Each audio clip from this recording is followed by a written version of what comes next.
વડોદરા માંજલપુર પોલીસે nude calling centre ઝડપી પાડ્યો। મળતી માહિતી અનુસાર વડોદરાના માંજલપુર વિસ્તારમાં આવેલા એક ફ્લેટમાં ગેરકાયદેસર રીતે ન્યૂડ કોલિંગ સેન્ટર ચલાવવામાં આવી રહ્યું હતું।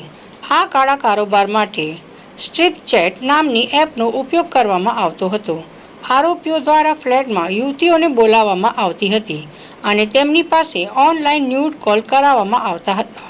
બાતમીના આધારે માંજલપુર પોલીસે ફ્લેટ પર દરોડો પાડીને મનીષ પઢિયાર નામના મુખ્ય આરોપીને સ્થળ પરથી જ પકડી લીધો હતો।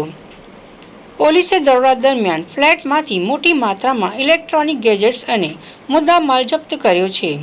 3 hitech laptop, 2 shooting camera, iPhone સહિત અન્ય સાધન સામગ્રી પોલીસે આ તમામ મુદ્દામાલ કબજે કરીને આરોપી મનીષ પઢિયાર સામે કાયદાની વિવિધ કલમો હેઠળ ગુનો નોંધી આગળની કાનૂની કાર્યવાહી હાથ ધરી છે।